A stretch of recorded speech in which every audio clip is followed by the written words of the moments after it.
वैदिक पर्सपेक्टिव के इस YouTube चैनल को सब्सक्राइब करें, वीडियो को लाइक व शेयर करें। ओम आनो अश्विना त्रिव्रता रथीन अर्वांचम रयिम वहतम सुवीरम शृण्वन्ता वाम अवसे जो हवीमि वृधे चा नो भवतम वाजसातौ। सम्यक वहन करो हमारे हे अश्विना पुरुष और रथ युगल। त्रिव्रत रथ के द्वारा अभीष्ट धन है। सुंदर वीर को सुनो, तुम दोनों रक्षा के लिए मैं आहूत करता हूँ, अभिवृद्धि के लिए और हमारे हो धर्म युद्धों में। यह मंत्र ऋग्वेद के प्रथम मंडल के 34वें सूक्त का 12वां मंत्र है। यह हो गया बैलेंस लाइव।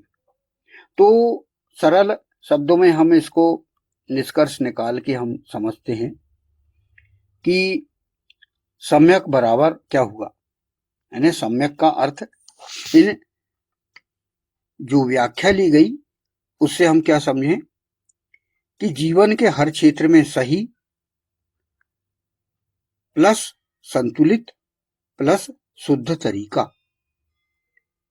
अर्थात पूरा अर्थ हुआ सम्यक। यानी सम्यक का अर्थ हम क्या लें, हर क्षेत्र में सही कार्य करना, संतुलित रहना और शुद्ध तरीका अपनाना। यह सम्यक का हम अर्थ इसको हम समझें। तो ये हमने तो सरल भाषा में समझे हैं इसको। अब वैदिक दृष्टिकोण से इसे हम क्या समझें, सम्यक का अर्थ। ऋग्वेद में ऋत अर्थात सत्य और नियम की बात आती है। ऋत ब्रह्मांड का सही नियम, जो कि ईश्वर के नियम कहलाते हैं, जो कि इस सृष्टि में लागू हैं। तो जो व्यक्ति इस नियम के अनुसार चलता है उसका जीवन सम्यक हो जाता है। इसके हम गहराई से सम्यक का आध्यात्मिक अर्थ हम समझें। सम्यक केवल सही नहीं है बल्कि मन से शुद्ध होना है, बुद्धि से सही समझना है, कर्म से उचित करना है, अर्थात मन वचन और कर्म तीनों में शुद्धता, इसको सम्यक कहते हैं।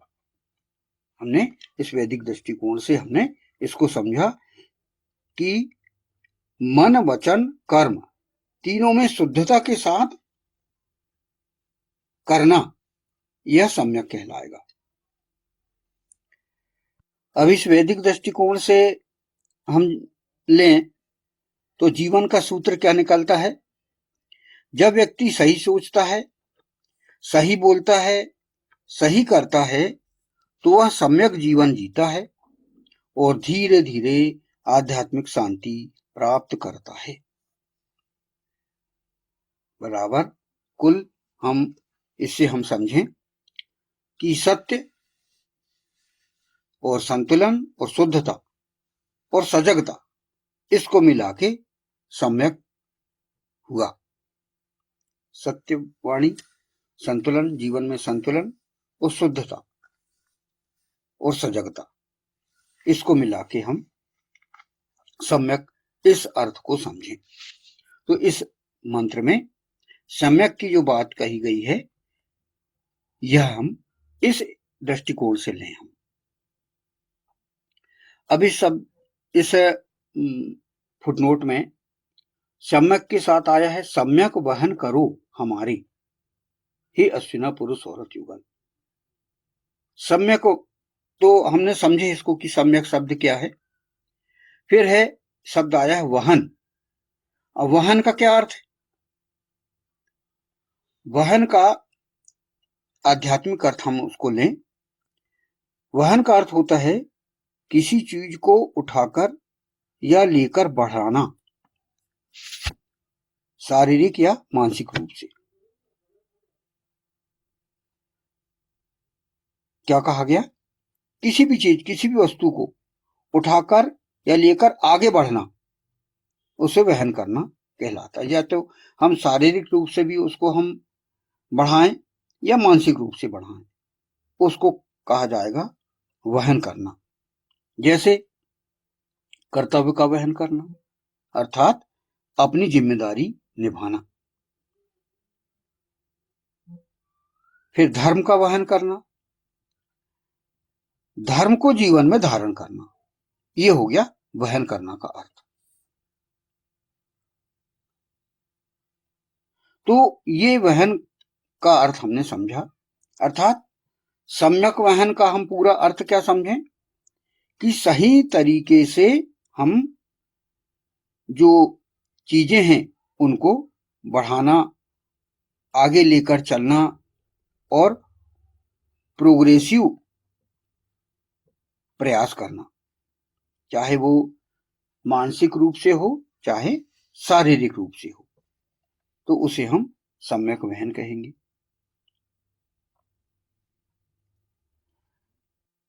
तो सम्यक वहन का यहाँ पर अर्थ हुआ कर्तव्य का वहन करना और धर्म का वहन करना, अर्थात अपनी जिम्मेदारी निभाना और धर्म को जीवन में धारण करना, यह अर्थ हुआ। इस भाष्य में यह कहा गया है कि जो हमारे भाष्य में जो कहा गया है उसको हम समझें। वेद की यह शैली जो है वो अनेकों मंत्रों में प्रयोग की गई है, और इसमें जो शब्द आए हैं 6 शब्द वहन करने के पहले, उसका यहाँ पर व्याख्या यहाँ पर की गई है, और ये इसके आगे में यहाँ पर व्याख्या आई है कि यदि ये आवश्यकत्व पूर्ण नहीं किए गए तो सम्यक वहन नहीं हो सकता। इस मंत्रांश में ये आवश्यकत्व निम्नानुसार है। तो इसको एक एक करके यहाँ पर इन चीजों को समझाया गया है कि हम सम्यक रूप से वहन क्या क्या करें। तो यहाँ पर प्रथम बिंदु आई है हमारे, क्या कहा गया, सम्यक वहन करो हमारे। तो इसकी व्याख्या की गई है। हमारे अर्थात मंत्रांश है नह, नह का जो अर्थ है हिंदी अनुवाद वह है हमारे, और हमारे अर्थात ईशान, ईश्वर, ईशान परमात्मा के लिए होना चाहिए। माने जो भी हम वहन करें, सही काम जो वहन करें वह ईश्वर के लिए करें। जो युगल वहन करने वाले हैं वे ईश्वर का आदेश पालन करने वाले हों तथा ईश्वर के लिए ही वहन करें, जो भी वहन करें। अब यहाँ पर जो हमारा 34वां सूक्त जो चल रहा है उसका प्रमुख संदर्भ ये चल रहा है कि 3 आधार स्तंभ और 3 आचरण स्तंभ यहां हमारे जो है ईश्वर के लिए प्रयुक्त हुआ है, अर्थात ईशान परब्रह्म परमात्मा। तो ईश्वर है, इसके कुछ प्रमाण भी हमें समझना होगा कि ईश्वर क्या है। कोई भी पुरुष या नर या नारी जो भी इसको समझे कि पहले वो ईश्वर क्या है, ये प्रमाण उसको समझ में आए हैं या नहीं आए हैं, यह हमें ज्ञात करना पड़ेगा, तभी वो सम्यक वहन कर पाएगा। जब तक वो ईश्वर को नहीं समझेगा, ईश्वर की महत्ता को नहीं समझेगा, ईश्वर क्या है, कैसा है, उसके प्रमाण क्या हैं, तब तक वो आगे बढ़ नहीं सकता। तो इसलिए पहले हम ईश्वर के विषय में जाने। ईश्वर का जो अस्तित्व है ये बहुत पहले से ही चला आ रहा है, ये प्राचीन प्रश्न है ये, और विभिन्न धर्म ग्रंथों, दर्शनों और तर्कों में ईश्वर के होने के कई प्रकार के प्रमाण या तर्क बताए गए हैं। मुख्य रूप से हम प्रमाणों को ज्ञात करें तो ईश्वर के प्रमाण के पहला प्रमाण यह है कि सृष्टि से प्रमाण लें हम। सृष्टि का क्या प्रमाण है? यह संसार, प्रकृति, ग्रह नक्षत्र, शरीर की जटिल रचना अपने आप नहीं बन सकती।